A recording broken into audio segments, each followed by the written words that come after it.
السلام عليكم أنصار العميد في حصاد الأسبوع عبر أثير إذاعة صفحة صوت العمد.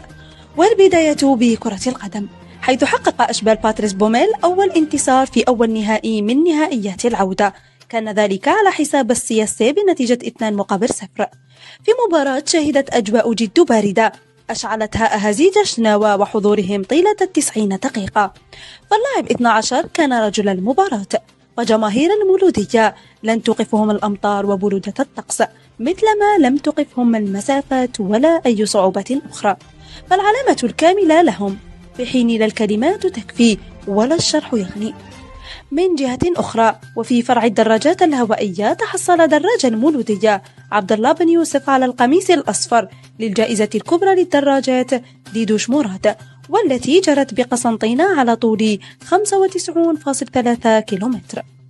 كما سجلت المولودية حضور قوي في بطولة الجزائر للعدو الريفي عدو قاسي الرجال، هذا بتحصل ممثلي العميد على ميداليتين ذهبية وفضية والمرتبة الخامسة، ليكون الترتيب كالتالي: عمر سرايش في المرتبة الأولى، عبد الحميد مساوي في المرتبة الثانية، أما المرتبة الخامسة فعادت إلى الخليل عبد الرزاق.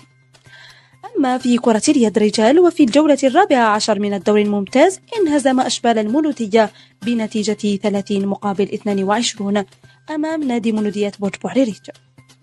أما نادي المولودية لكرة اليد سيدات فرفض لعب لقاء الجولة 9 ضد شبيبة أوزلاغن، هذا وتبقى أسباب الرفض مجهولة.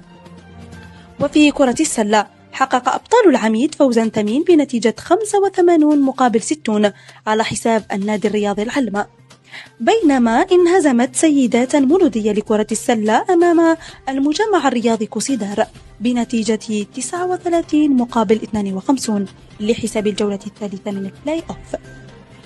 أما بالنسبة لكرة الطائرة، وفي الجولة 12 خسر رجال المولودية ب3 أشواط مقابل 0 أمام نادي البليدة.